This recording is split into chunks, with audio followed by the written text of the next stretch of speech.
Slope fields, also known as direction fields, gradient fields.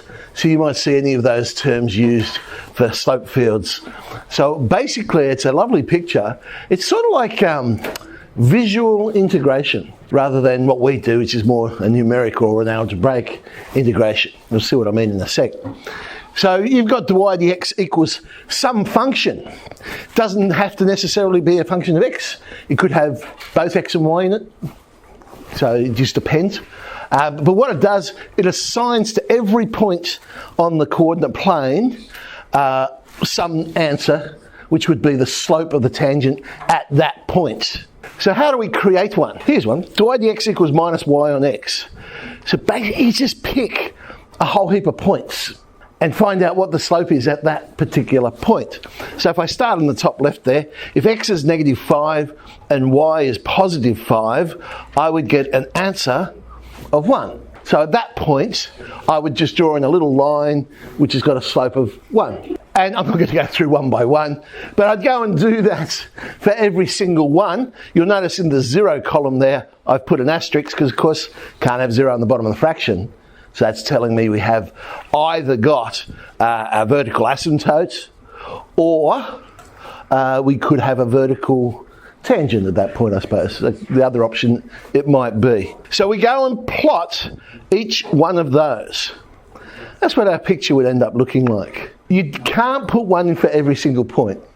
And if you did, you would just lose it because if you think about it, there's an infinite number of points. You just have a massive colour there. So how far apart you make them and things like that, well, it's up to you. I've just made mine a unit. But some of the things to notice there, see at the 0 where I don't have a slope? So obviously there's either. Now you can look at the picture and get a feel for what the curve is. Remember, these are all the tangents. So what sort of shape do you think we have? Yeah, it's sort of got that feel of a hyperbola. See the horizontal ones at the x-axis.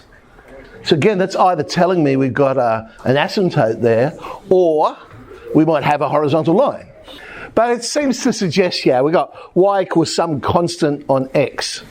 There's a whole heap of possibilities that it might be. Now, if we want the particular one, where we know the initial value is when x equals 2, y equals 2, we just have to find the one curve that goes through that point. So there's our specific one, y equals 4 on x. So dy dx is minus x on y. There's the slope field from that. So again, as I say, it's like visual integration because you can see it and you get a feel for what is this curve. What is this curve? It looks like circles. So x squared plus y squared equals some constant number in this case. Minus 1 on x cubed. What do we got? Here's an interesting thing. When you see this, you see how if you go down the columns, the slopes are identical. That will always happen when dy dx is equal to some function of x. Because at that x value, it doesn't matter what the y value is, you're always going to get the same amount. So you would end up seeing these columns of similar slopes. Well, not even similar, the same slopes. Yeah? Now, other things to look out for. The horizontal and vertical lines, remember? They're implying asymptotes, unless of course it is actually a straight line. But looking at this one, I don't think it's going to be a straight line. So it's basically the same curve, but shifted up and down, and we just don't know, unless they give me more information, how far up or how far down we're going to shift that. Okay, here's one where it's just a function of y. So if it's a function of y, we should see the same thing happening, but now in the rows, because you're only substituting in the y value. So changing the x value is not going to change the value of the slope. And so now you see rows of the same slope. I see a horizontal one there. So what could that be? There we go.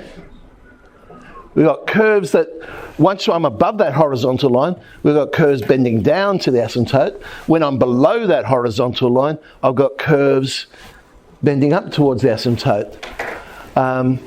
There is another solution there, mind you, that I haven't drawn in, and that is y equals 1. Right? Remember, if we've got the horizontal ones, it's quite possible the solution to this was just y equals 1. Because have a look at the equation. If y was equal to 1, it's a constant number. I'm saying the derivative is equal to 0. Well, if the derivative is 0, then the function must have been a horizontal line. All right, so here's an example of a question that NASA put out before the first HSC to give a feel for, what might that ask? So, trajectories of particles in a fluid described by this lovely equation. It has both x and y, as you'll notice.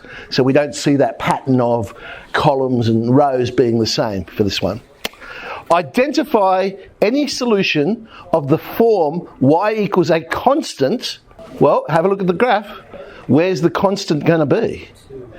Got to be a 2. We've got that series of horizontal lines. So there it is. That's a possible solution.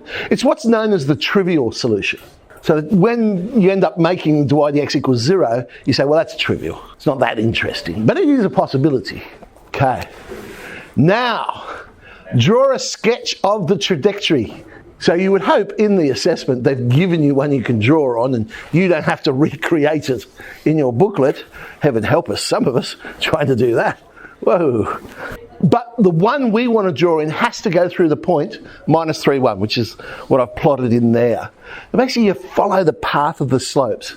It doesn't actually have to touch them, but we just know at those values that's what it's looking like. So here's my dodgy. Hey!